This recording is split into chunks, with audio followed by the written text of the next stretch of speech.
I'm Howard Blumenthal, and we are doing another episode, as we do every Thursday, of Reinventing School. And this week, we're connecting a few dots. One, positive psychology. Two, positive education. And three, Australia, which seems to be sort of a hotbed of positive psychology. And we'll talk about what that means and why with Peggy Kern, Dr. Peggy Kern, who is in Melbourne, Australia, where it is now 6 o'clock in the morning because we do this at 4 o'clock in the afternoon. And she was kind enough to accommodate our schedule. Bless you. So, Peggy, tell us a bit about yourself. And I know you have some U.S. connections as well. So kind of walk us through the early history and what you're doing now. Yeah, so I'm joining from Melbourne, Australia, where it is early in the morning.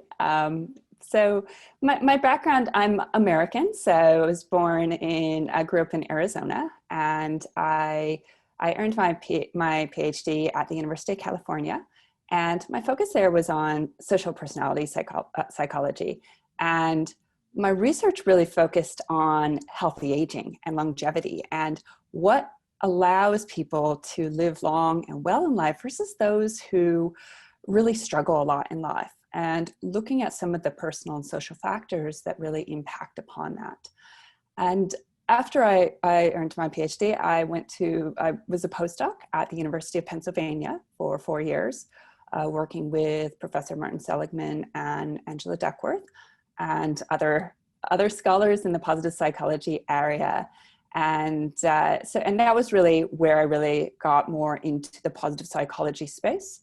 And then about 6 years ago, I moved to Australia and had the opportunity working in the Melbourne Graduate School of Education. We're really looking at that intersection of positive psychology and education.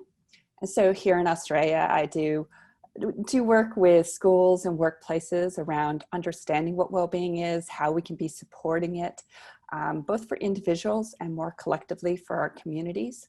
And then also do a lot of work with teaching what positive education is with some of our programs here.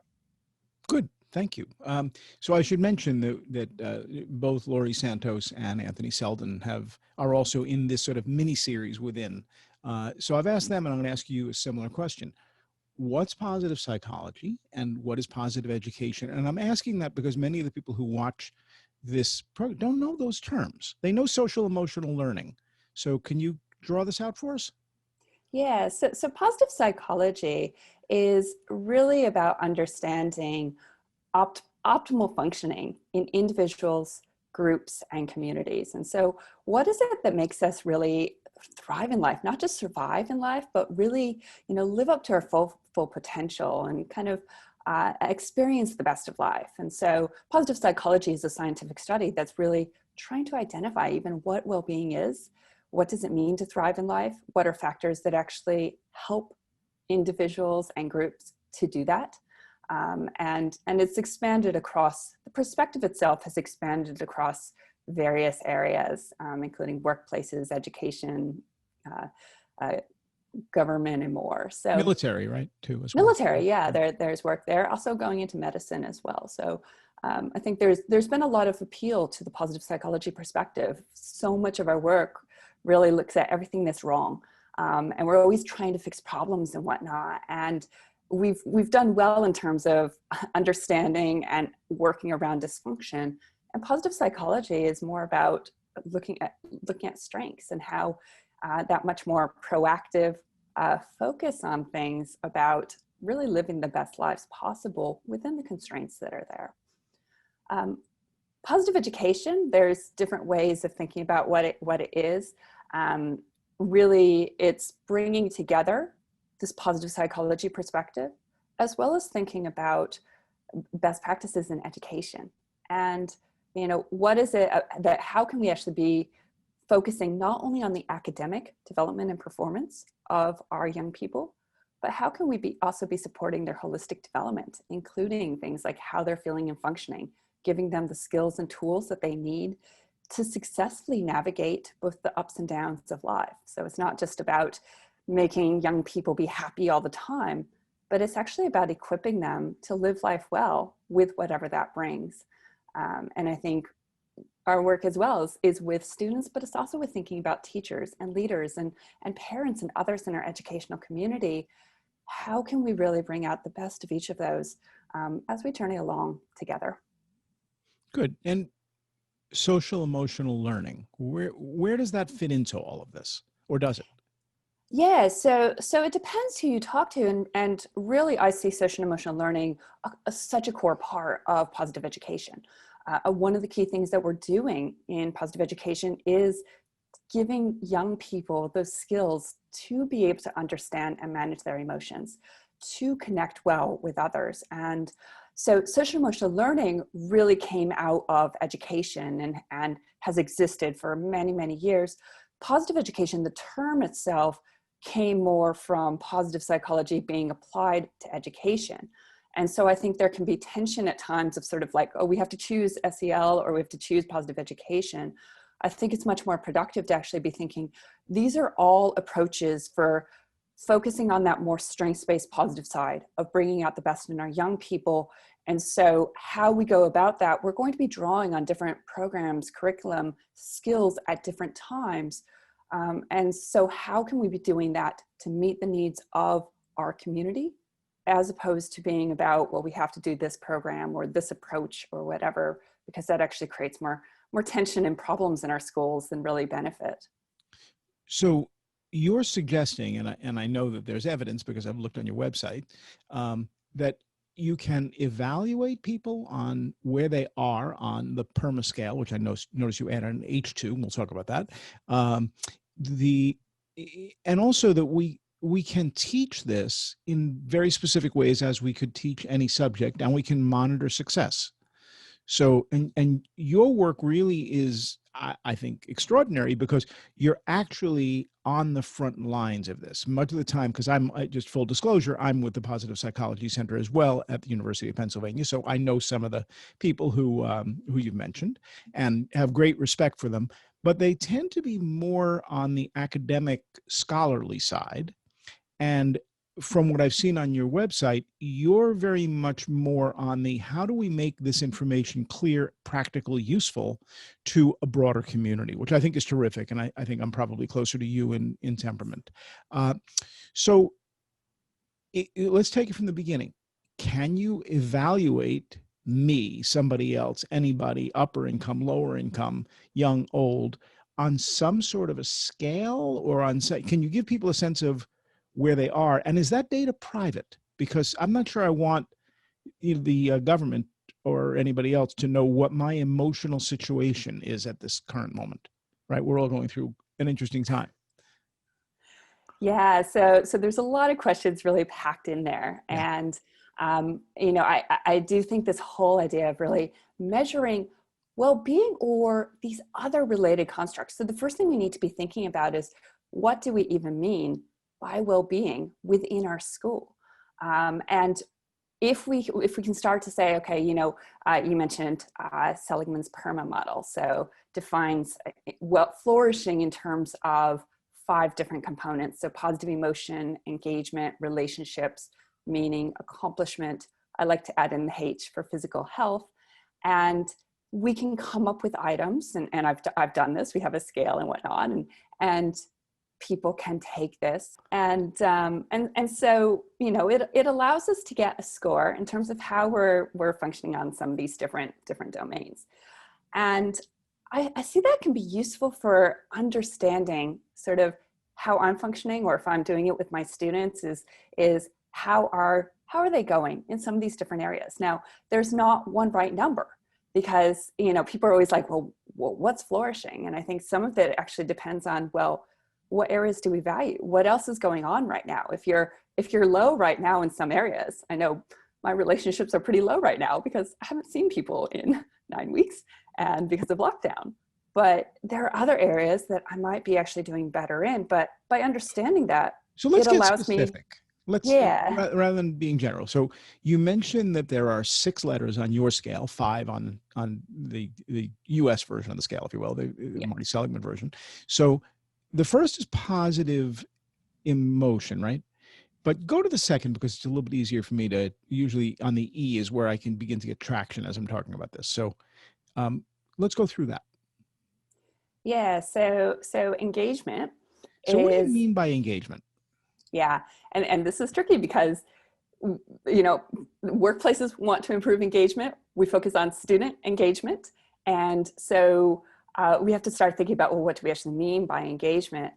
Uh, One way we can think about engagement is our attention. So are we actually paying attention and able to, if I'm focusing on the work that I'm doing for our students, are they actually paying attention or are they distracted all the time? Um, Another one is thinking about sort of dedication to the school or the organization. So I feel a part of this. So I'm engaged in the community. Now, I'm how would engaged you in my measure that? workplace. How would you, I mean, the way I measure that just in this conversation is I'm looking at your eyes and the lower part of your mouth. And when I'm doing that, I feel as though I'm somehow locked into something with you. So when I'm on Zoom, which is where we're recording this, I'm able to do that. But I also know that, sometimes I check emails during Zoom calls. We all do, right? So I feel engaged in this conversation, but how would I measure that? So in this case, we're using a person's report. So it's a self-report, my own perception of how engaged I feel or I'm able to pay attention. Now, there can be problems with self-report because, who am I comparing myself to? Ask Or, me, ask me an E question or two, just so people get okay, a sense of what's on these on the questionnaire. yeah, so how excited and interested do you feel in life?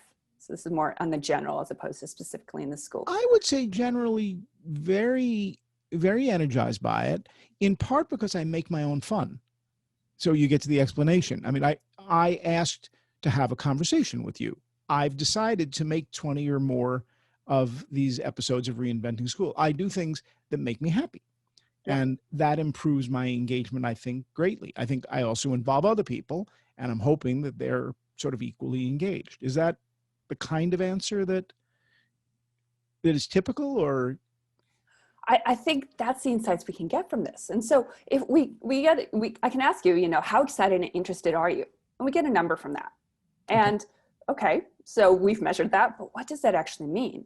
And I think that's where, I'm especially within, 722,000. What does that mean?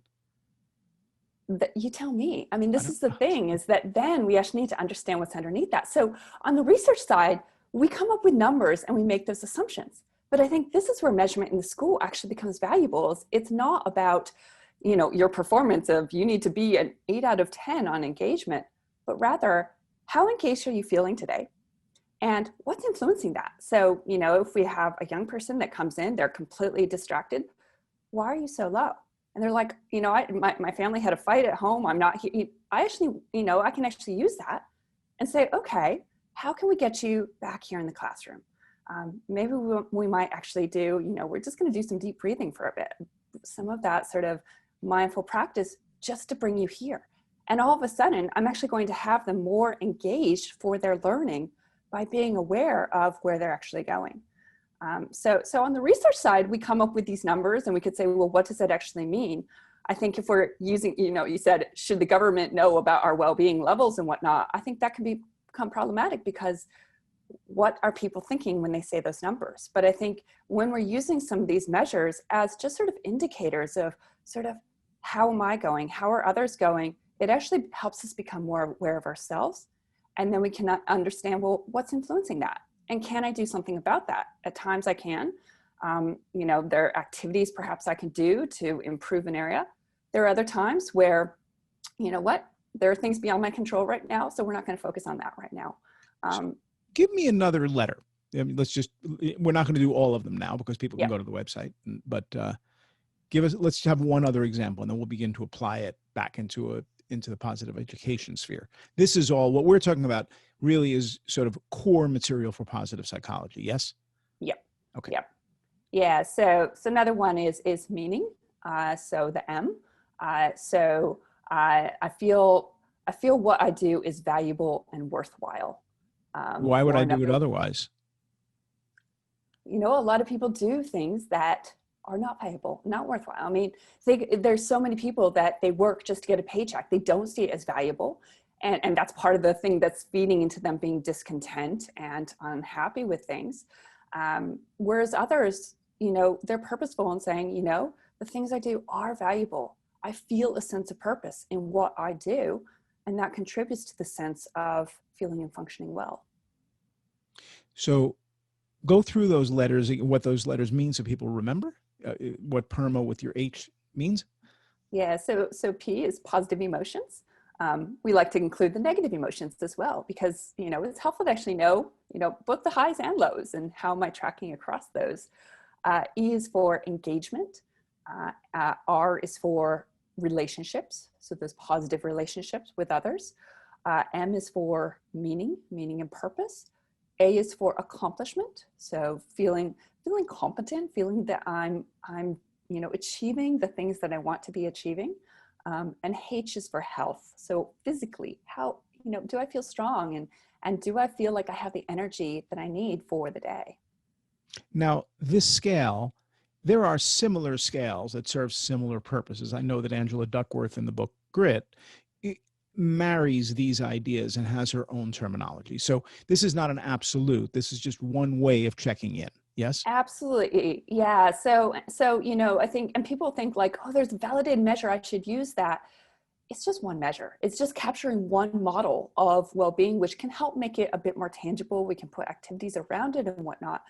But in different places, we define well-being in different ways. We work with some groups where actually spirituality is a really core part of how they define what well-being is to them. There's all sorts of other components that we could be thinking about. So I like to start working, when I'm working with a school or a workplace, we actually want to start with, well, what does well-being mean in this organization or in this school? And then from that, these are the areas we want to be seeing how our people are feeling and functioning in these areas, and what's contributing and how we can do something about that. So it just becomes one model to work with. It certainly is not the ultimate model that we work with. Can be helpful, but not necessarily. I'm in 5th grade. Before I can go to school, somebody has to point a thermometer at my forehead or similar, and I'm good. I'm a 97.3 today or whatever it is, right? Should I be doing a PERMA thermometer every week or something? Like, how you doing? Well, I hear my numbers, or does the cumulative number matter? Do the individual numbers matter? Can I wow, I'm really kind of low. Should I track this? Do I want to put this on a chart and have a little personal journal? Like, how do you use this, what you're talking about? I think a lot of schools and workplaces will use it as sort of like, okay, let's measure all of these, and then we do different things and we measure again. I actually think it can be useful to kind of just like, almost like our Fitbit, that we monitor how we're going in different areas. We can monitor how I'm going or how students are going in different areas. Now, I wouldn't use like the full measure if I was doing that, but if we start to learn the language, then we can start to have almost these check-ins of sort of like, okay, how are our relationships today? How are our emotions? Now, a lot of this is thinking about well-being is sort of just this state of feeling and functioning. And that goes up and down on different days. And so it can give us a bit more flexibility of understanding how we're going and what could be affecting that. But the other thing that I think can actually be helpful for actually measuring something more regularly is what actually contributes to how we're feeling and how we're functioning. So, if I'm working with young people in the school, the things that we really want to be impacting are things like their ways of thinking or their behaviors, their ways of relating with one another. So some of these more characteristics that they have, or capabilities or skills that are actually going to help them feel and function well, despite some of the challenges that are actually there. So we could be thinking about, are we trying to get at these sort of states of how they're feeling? Or are we actually trying to get at some of the skills and capabilities that we're giving our young people in the schools? Will have different goals at different times. So is this something that is a course, the way science is a course, or is this something that flows through everything the way a notebook might? I think it's going to be much more effective the way if it's actually something that's flowing through the things that we do. So a lot of positive education, there's various programs or curricula that we could follow that are really, some are focused on PERMA and teaching specific lessons around emotions and, relationships. What are they? How do we develop them and whatnot? But if we actually really want to be thinking about well-being is a critical part of our school, then it actually becomes something we need to embed in the various things that we do. We've talked about it in terms of the caught and the taught curriculum. So the taught curriculum are perhaps lessons that we give our young people, or we start with the teachers and our staff members, is they actually need the skills and understanding of all of this. Because if they don't have, if our teachers are burning out and not doing well, that feeds right into how they relate to and the work that they do with our young people. And so if I have a curriculum that teaches us about PERMA or grit or some of these other things, and our teachers are falling apart, then it's actually undermining any of the work that we're actually doing. So we might actually want to start with our teachers and our leaders and give them the skills, and then they start living it in their own lives. And so, now it's okay, I'm feeling well and I feel inspired. I'm motivated in my work to really be inspiring my young people. And then what that looks like is going to be, it's going to look different in different classrooms because I have different students and I know what is needed for my students. And so we can explore concepts such as engagement, such as character strengths, or other things that are within the sort of positive education umbrella. And then what does that look like with the students that I'm actually working with? And so it comes out in some of our purposeful things, but then also in some of the other ways, even how we interact with one another, the respect that we give each other, the environment that we create in our classroom or in our school more broadly. This is more popular in Australia, my anecdotal review, than it is in the United States. It seems to me that conferences I've gone to, et cetera, in fact, the most recent global conference, I believe, was in Melbourne, right? So what's going on? Why is that so? Why, first of all, why so popular in Australia? And why is it that when I speak to most educators in the United States, they look at me and go, do you mean social emotional learning? I've never heard of positive psychology and I've never heard of positive education. Is that because they've missed a step? Is it because the positive psychology industry, if there is such a thing, has missed a step? How do we connect these ideas? Yeah, and I think we need to connect the ideas. I think in many ways, we actually have what we are calling positive education occurring in a lot of places around the world. In some places, it's all about character development. In some places, it's about SEL. In others, it's actually about holistic education. The problem is we have labels that actually become divisive. So I think why positive education has been so popular in Australia, in part, you had Seligman and his team work with Geelong Grammar School. And so Geelong Grammar School kind of became the sort of shining light of this is what positive education is all about. And they've done amazing work and been very open in sharing that.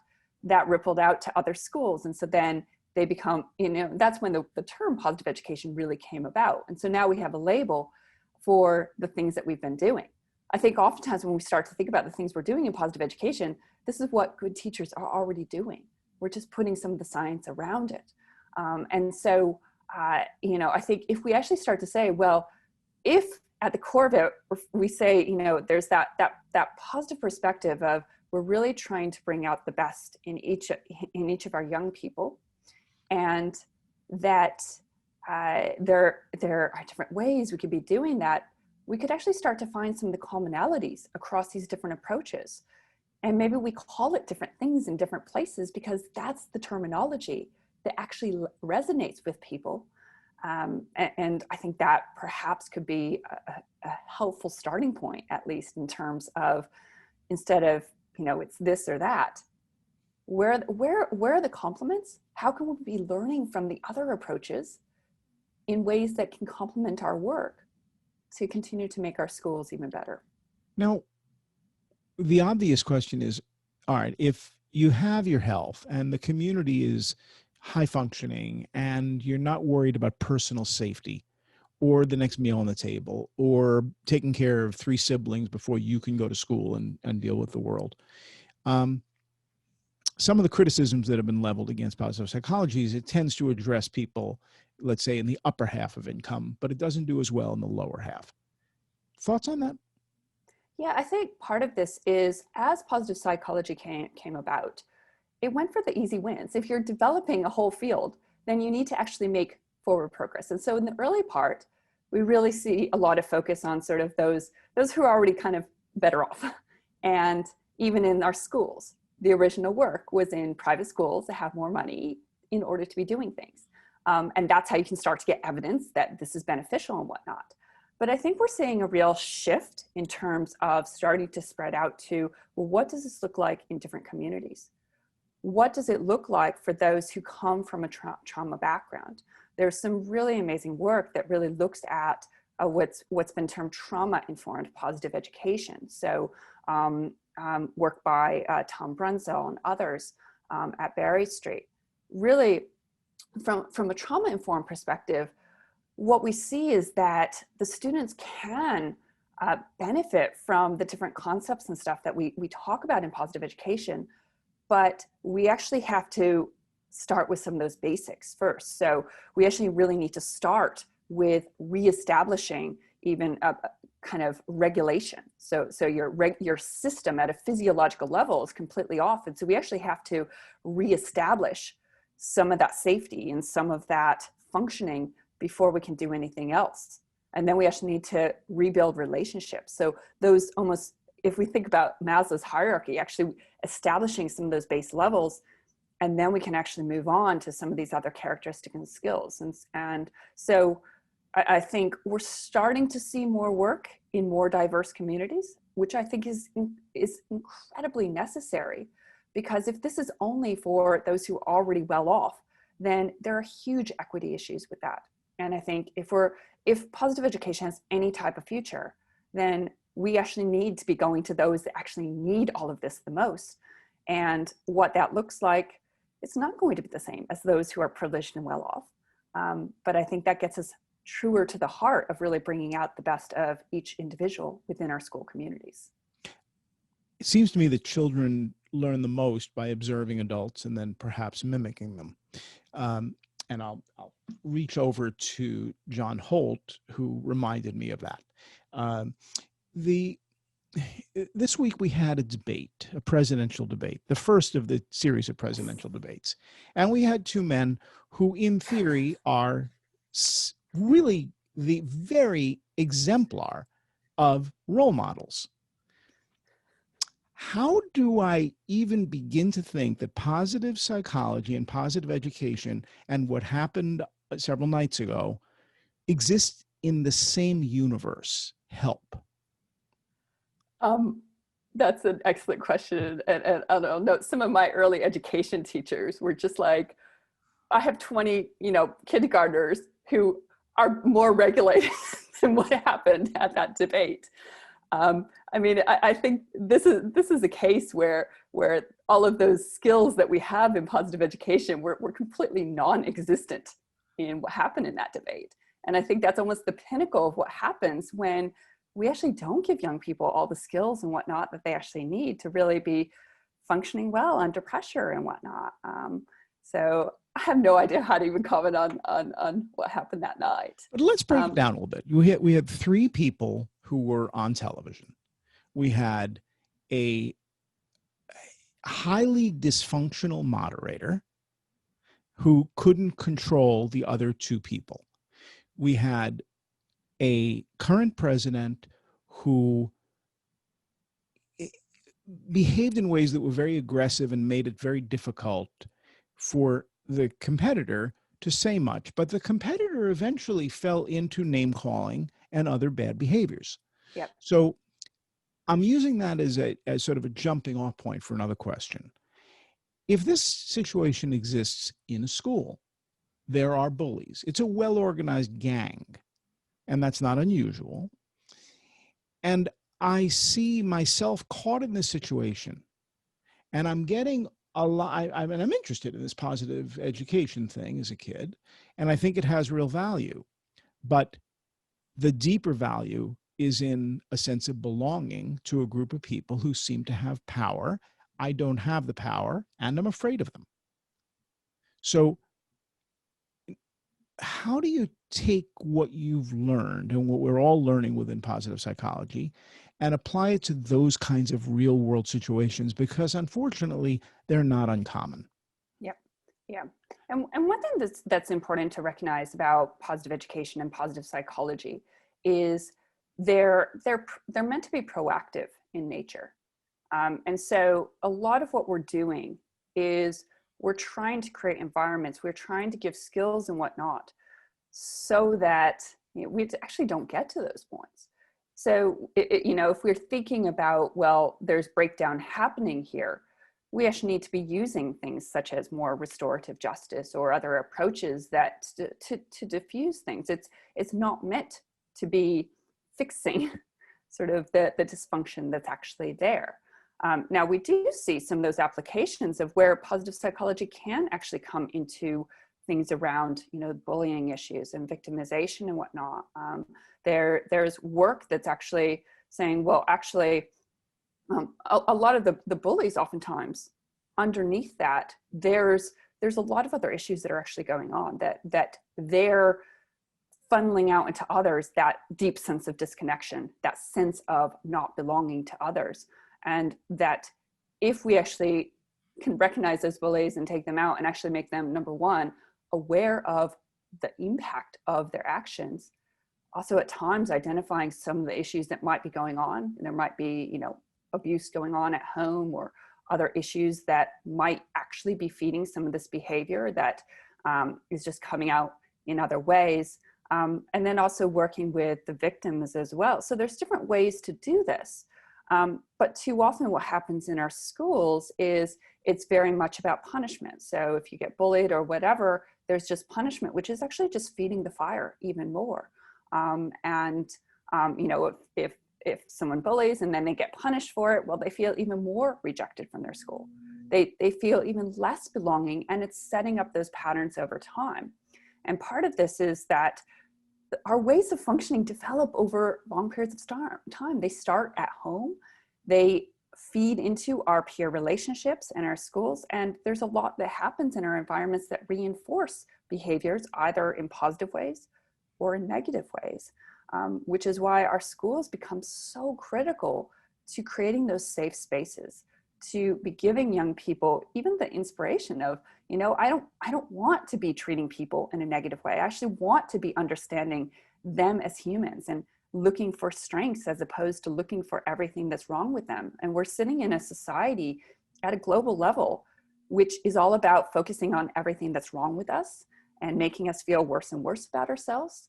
And then that comes out in the way that we treat one another. I agree with everything you're saying. It all makes sense. But I keep flashing back to that 12-year-old who is being pulled into a gang environment out of fear. I don't think it's possible, but maybe it is, to enter that world and say, hey, people who are involved with this gang, I want you to sit down and let's talk about positive psychology for a little bit. I want you to all take a PERMA evaluation. It's just like, what? Like, it just doesn't enter that world. So is this something that eventually we'll learn how to get there? Maybe. Is it something that the schools take on as a tool in order to be able to mitigate some of those problems because it's taught early?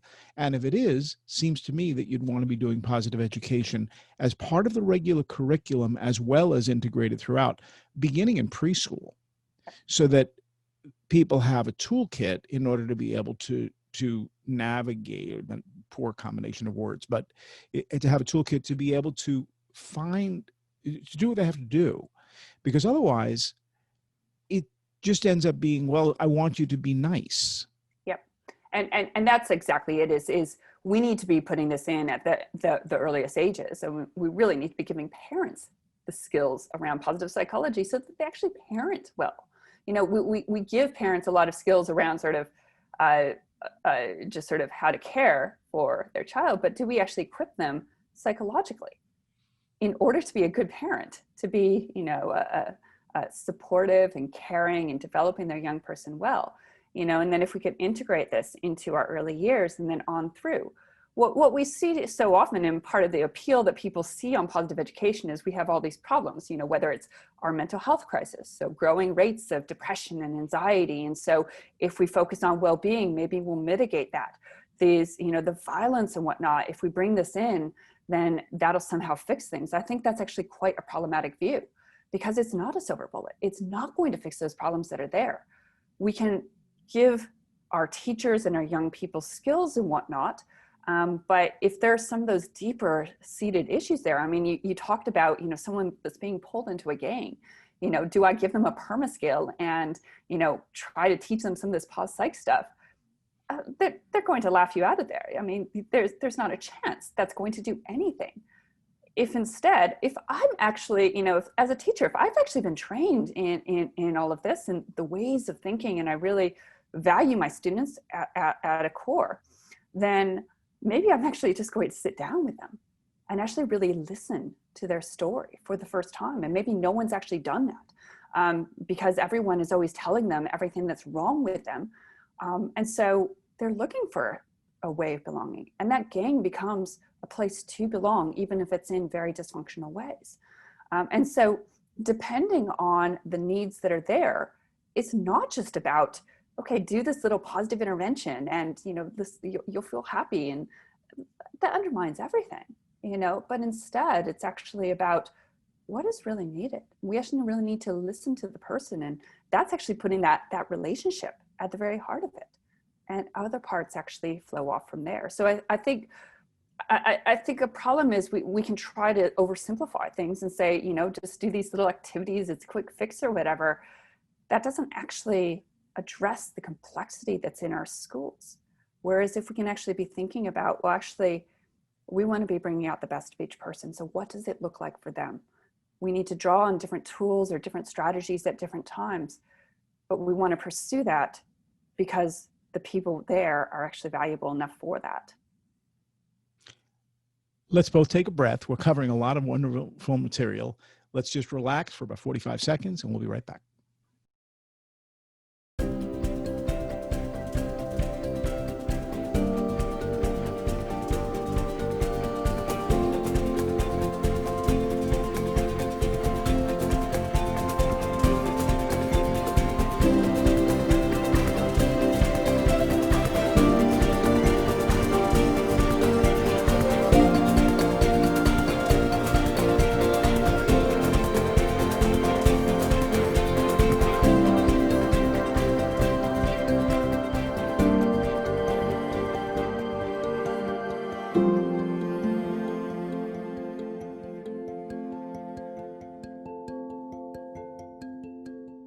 All of these ideas are powerful.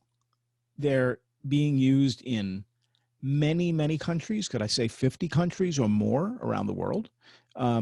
So just for a second, explain what IPEN is and the extent of the reach.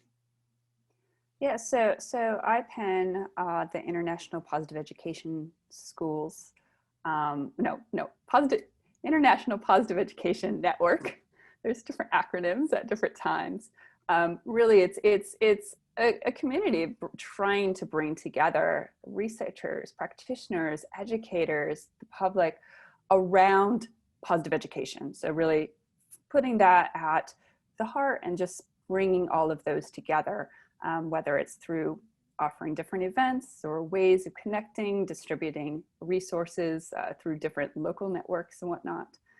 So I think there's multiple bodies, but they're just trying to bring people from around the world with all of their different perspectives and approaches together in ways so that it's not just me doing things on my own in my place, but more of that collective action.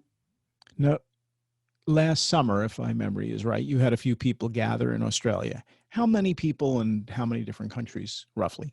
Yeah, so there's two organizations here. So there's the IPEN, which is specifically education, and then the International Positive Psychology Association, which is more pos psych generally, which includes education and all sorts of other areas as well. So we did have the World Congress here in Melbourne over a year ago, and we had over 1,700 people from around the world. coming all over, and really an amazing few days of sharing ideas, hearing the latest research and practices, but also all those conversations that happen in between those presentations. And people had opportunities to visit various schools who are really applying positive education and really see what that really looks like firsthand.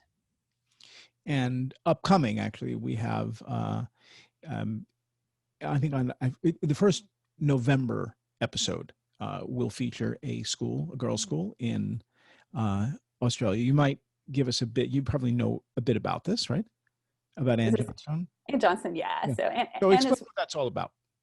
Yeah, Ann Johnstone is in New South Wales in the Sydney area. And so the girls' school there, and they've really been working hard to really embed positive education in their school for years now. And we do see with schools that are really doing work with positive education, it's not just something that I bring in for a year and then it's just sort of the next thing. It's something that we really have to work to bring into our schools over time. That includes our leadership and our ways of really, governing things in our schools, the training that we give to our teachers, how we even construct our curriculum. And we do see that the private schools have more flexibility in terms of curriculum, in terms of being able to actually spend more time on some of the well-being skills versus some of our public schools where there's really not time in the timetable, and they don't have the flexibility to change things quite as much. And so they've really done a lot of work over the years to really create a culture focused on that puts well-being at the heart of things. And they're a high performance school. So it's not at the expense of academics. It's saying, well, actually our young people, it's actually about their academic development, their psychosocial development, who they are as a person. And really we're going to focus on all of these and empower the students within their own journey. And I think Anna's done just a beautiful job with her work at the school. So we'll actually have, if all goes as planned, we'll have Ann, who's the principal, and also several teachers, and also several students. So we'll get a picture of this from various points of view, which is really exciting. So I'm really looking forward to that. So one of the things that seems to work against us here is the design of school. Originally, it was organized for mass education, and we needed mass education when we invented it. So that was probably a pretty good idea, not an excellent idea, but a pretty good idea. But now, and I'll take 2000, not necessarily the introduction of the iPhone a few years later, we have sort of changed the way we think about kids, but more important, kids have changed the way they think about themselves. Much more empowered, much more full human beings. The idea of kids are to be seen but not heard, I haven't heard that in a long time, except when I say it as an example of what we don't do anymore. We've encouraged them to follow their own dreams. We've given them all sorts of confidence. We've allowed them to choose gender and take that as a right. I mean, all of those pieces together say, I'm in control of my life, except when I walk into a school building when I have almost no rights, and I'm being herded around with a group of people who know as little as I do, and I'm being excluded largely from the outside world. So one of the things I'm working on is, okay, what are the ideas? Can we gather these together about what school could be, ought to be, and we're in a post-pandemic period at some point, I hope. And if we are, is there a plan? Do we know what this could look like? And I'm rather hoping that that kind of thinking might extend to transportation and work and other things as well. Because I don't think we're going to do it in the same way. The economy doesn't support that. There won't be enough money to do it in quite the way we've been doing it. But also, there's something really nice about working at home. There's something really nice about having an intensive hour-long conversation with somebody on the other side of the world and doing that multiple times a day. This is not something that we would normally do because we'd be too busy or we'd be too involved. But now, here we are. And as students are not in school or not comfortably in a routine for school, there's a degree of, well, maybe I'm not going to do it that way. And certainly with pods and the like in the United States and elsewhere, Parents are saying, well, the kids are safe. I'm able to feed them. I know where they are. I may or may not be able to hire a teacher. I may or may not completely trust my neighbors, but I think I do. And then you're asking me to follow a rigid school curriculum? Not going to happen.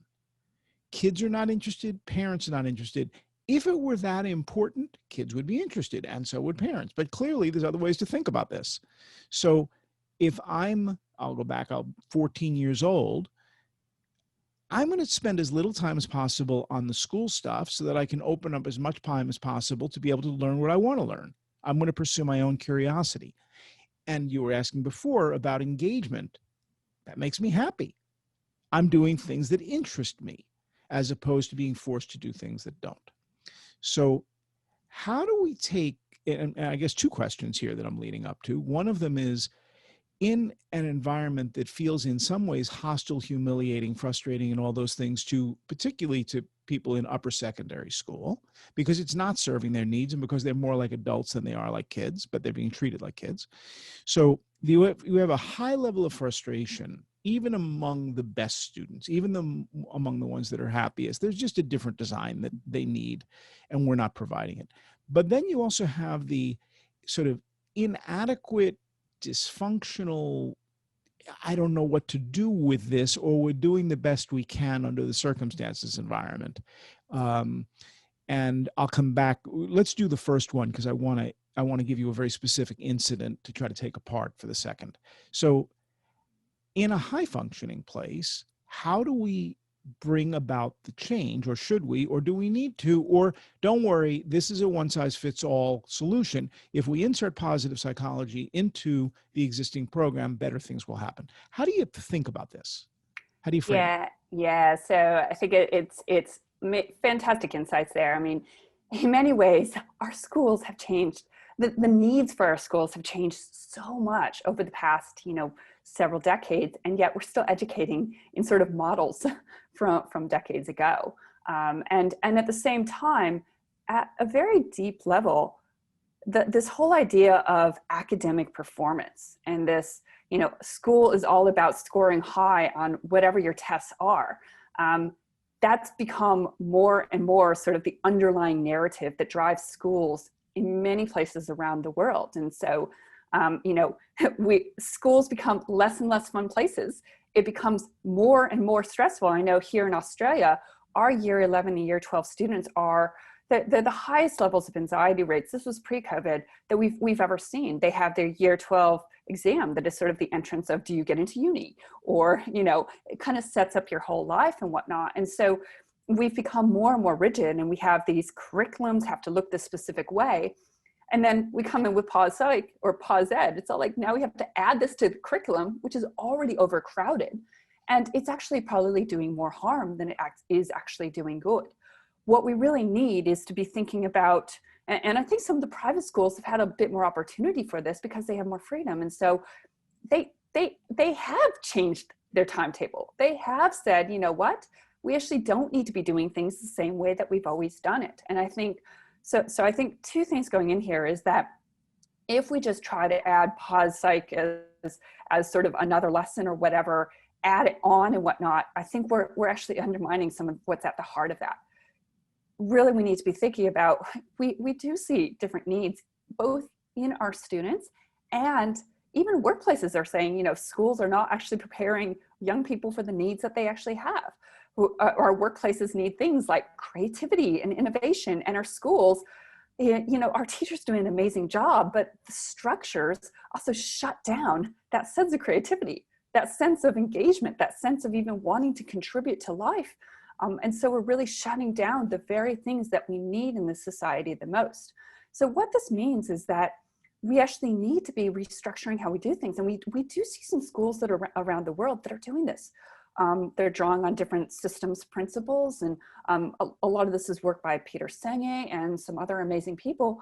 You go to these schools, they look nothing like your normal schools. It's very student driven. And so they are learning the skills that they need, but they're oftentimes through student-driven projects where the teachers are actually sort of guiding the learning as opposed, or they're kind of along the way on the journey instead of, me as a teacher, I have to instill this information that you probably won't remember anyways, because you're only learning it for the sake of a test. As instead, it's actually, well, I'm going to solve this problem in terms of how we, solve this environmental problem. And so to do that, I actually need to get some money. And so I have to figure out how to write a grant. And, so the students work together to do amazing things. They're getting skills that, they can excel on those exams because they've learned the skills in different ways. And so we are seeing some examples of those schools around the world.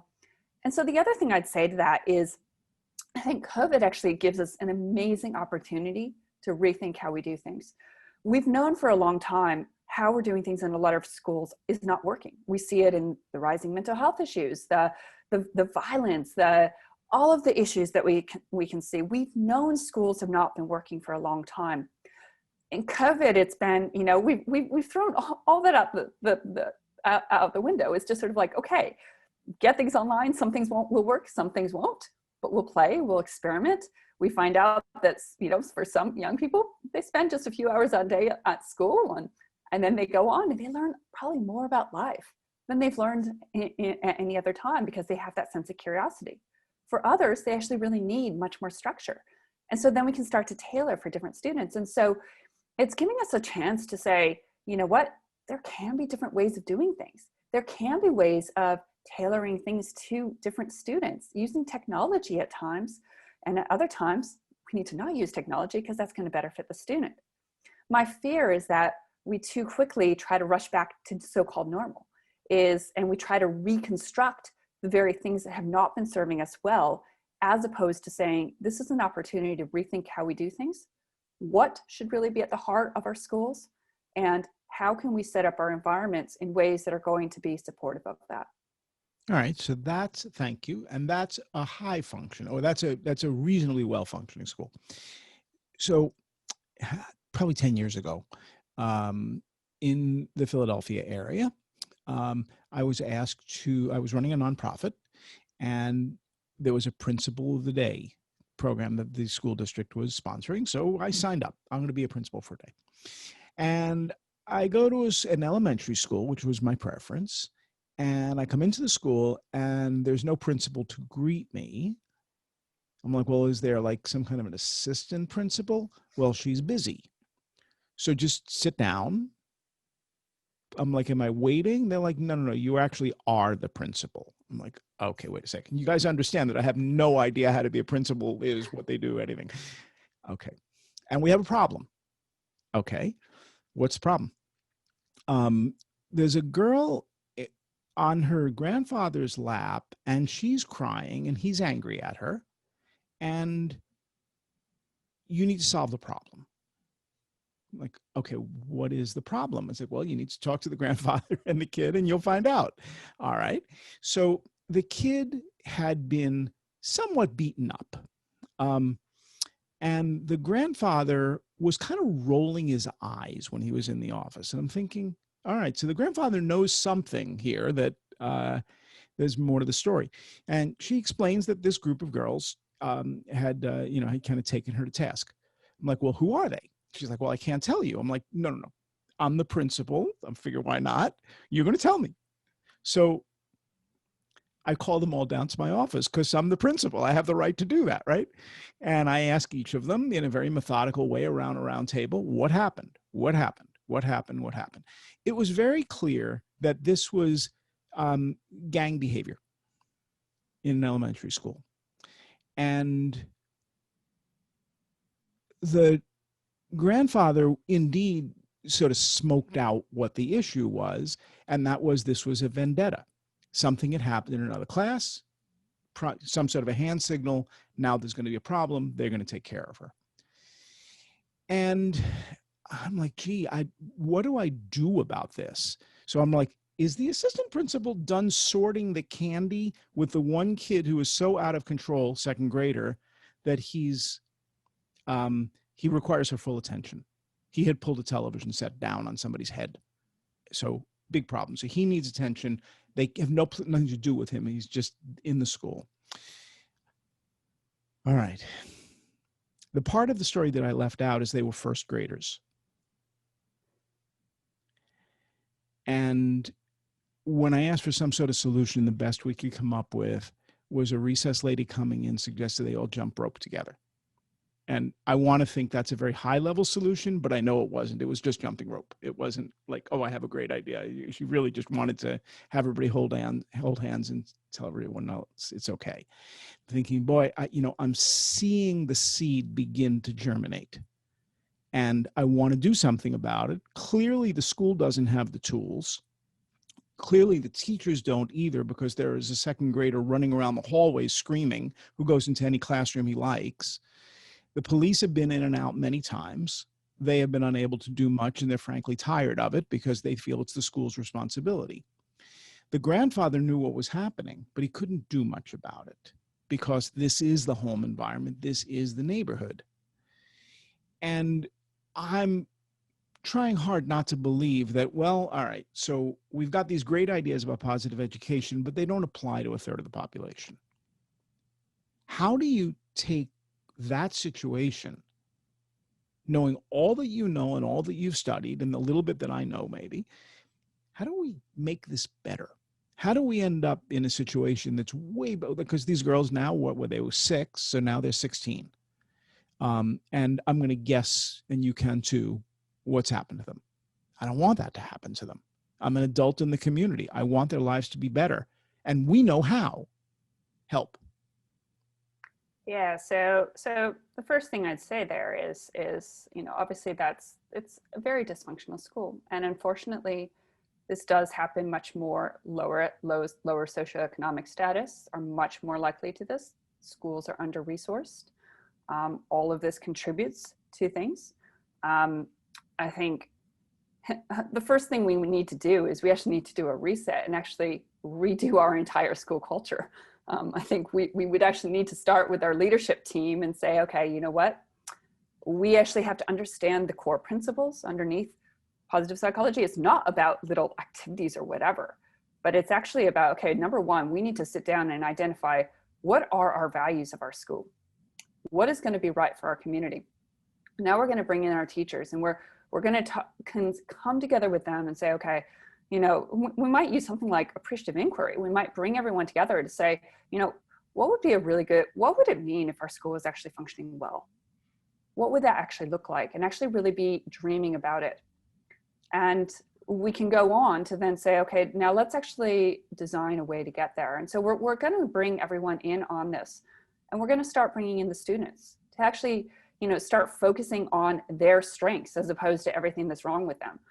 Now we're going to have to, along the way, deal with some of those behavioral issues because we can't just say, okay, that doesn't exist anymore. We need to deal with that, but we need to start shifting the entire way that even our staff are supported, the skills that they have, so that it's not, because, obviously all of those reactions, it's immediately triggering the teachers to then go into that combative state, which is then going, all of this is just going to feed one another. And so now, along with all of this, we actually need government or whatever to actually be giving more funds so that we actually have the time and the resources to do that.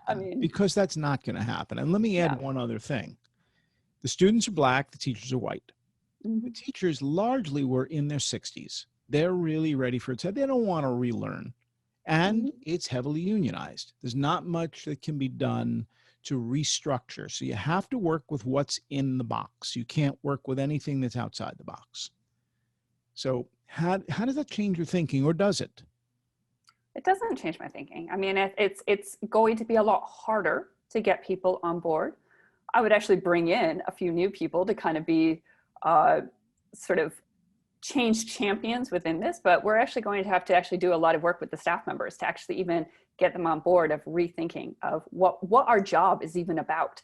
And because we're going to actually have to do a lot of work with the staff members themselves before we can even start affecting the young people. It's not going to be a quick solution to things, but it becomes necessary. I would say bring in the parents as well. I mean, they're first graders. That's when parents should still be involved. Oftentimes they're not, though, because they have their own issues. They're probably working 3 other jobs at the time and whatnot. So, the challenge, and this is the reality of our schools, is we like to think, okay, positive psychology or whatever can be like this quick. It's not.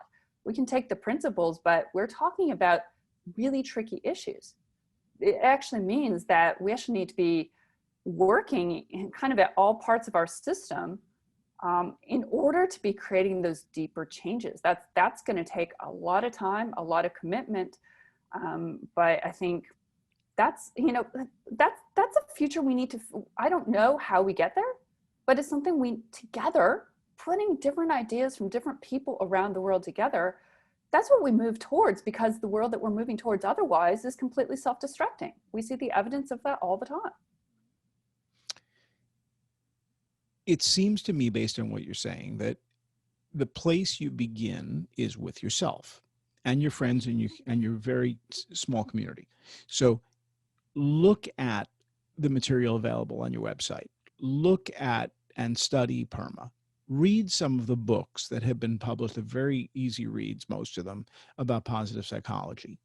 Get a sense of what this world is all about, and try to get out of the mindset of everything is wrong, but instead think about, what does right look like? What does flourishing look like? What does a successful school look like? What does a successful student look like? But along the way, you may have to fight hard, because you might have to get rid of tests. You might have to get rid of the silly system that we put together. And that's not going to happen by magic. That's going to happen because of activism. That's going to happen because kids, and I think they have to become a lot more active, because kids and parents and teachers have to say, what we're doing doesn't make sense. There is a better way, and we've been educating ourselves to get there. So with an appropriate degree of passion, as opposed to the absolute dull tone that seems to exist in school board meetings, all very well intentioned, but they're not talking about the right things. These feel to me like the right things, but then you and I are just two people who care about this. How do we not just be two people or 1,000 people or whatever the number is? How is it that, what is the process to get a lot more people thinking the way we believe is the right way to think? Now, of course, everybody has their belief that theirs is the right way to think. So assuming that we're correct, and let's just take it on faith that we are, what's our next steps? Yeah, so, and obviously the challenge is there's always so many other competing priorities, and people are always like, no, obviously my issue is the most important. I think one thing that's helpful is is starting to give people a vision of what is possible. And I think that's where there are some examples of different schools doing some amazing things, not just privileged schools, but sometimes working with some of the hardest communities and whatnot, and yet actually making change and giving that sense of things can be different than they are. But I actually have to be a part of that solution. So often, everything we do is we blame everyone else for, it's the system's fault, it's this fault, it's the principal's fault or whatever. What is my role within that? And, am I just going to say, well, we can't do anything about it, so, everything, it's just terrible, or, we can't fix it, but I can contribute to a better solution. So one is actually, giving people, okay, a vision of what could actually be, and bringing them into that vision. What would it actually look like if it's different than now? What would you dream of that you really wanted for your child? And what if we went just one little step towards that? So we're not going to bring it about tomorrow, but what if we just took one step towards that? Well, all of a sudden we're starting to have a bit more buy-in, a bit more action in terms of moving towards a different way and bringing the young people into it. So often it's adults just fixing things or whatever, or talking about what they think the students need. Some of our students have some of the most amazing ideas of what is possible, but we don't give them a voice. We don't empower them. And so we shut them down. Put the work in, and they're willing to put the work in. The strangeness about it, which is just the design of life, is so the 12th graders are going to be gone in a year. So they don't have as much skin in the game. The 11th graders are almost done. So the 10th graders still are in the middle of the old system. They need to help to reinvent a new system, and then they need to become activists. That's hard. If you're in 9th grade, well, you're trying to adapt to the new environment, and everybody's taller than you, and you've got your own issues, but you'll try. In 7th and 8th grade, we're playing with raging hormones, but we're going to try really hard to focus. So where do you begin? I guess you begin with the older kids and then gradually have them teach the younger ones or model behavior for the younger ones? Or do you say, I know you're all in kindergarten, but I want to tell you about activism. I think it's just so important for you to have your own mind. And when people push the system and evaluation, all that, you're going to need to fight back. Now, we know you can't read or write yet. That's okay. You still need to fight. Like, how do you do that? Where do you get in?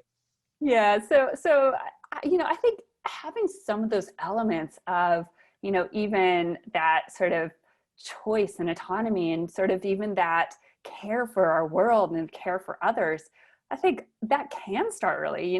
Even in the early ages, it's sort of like, fighting over the toys. Well, actually, no, it's about how can we be friends together? So even changing some of that.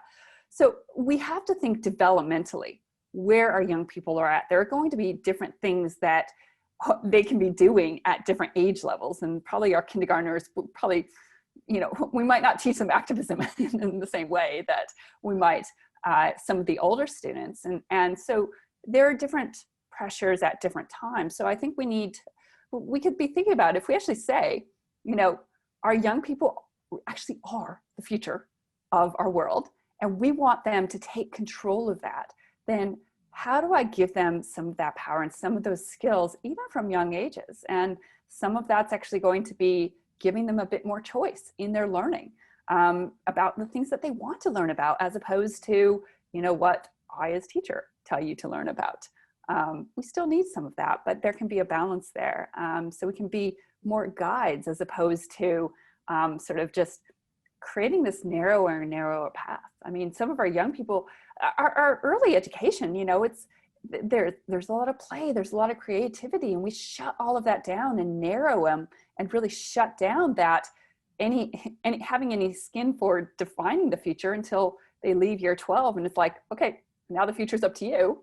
Even though we've shut that down all these years. So I guess my answer is there's no one right age. There's different challenges, but also different opportunities at different ages. And some of the best teachers are the ones that actually challenge their young people to think about, well, how can I contribute to my world within the constraints that I actually have? That might be in small ways, that might be in big ways, but each one together actually can start to make a difference. I think we got it. That's terrific. We're going to roll the credits, and then if you can hang out for a couple of minutes afterwards, that'd be great. So, Peggy, thank you very much. I got to say, I agree with an awful lot of what you said, and I think I might even take it further, and that's good meat for another conversation. Very good. Thank you.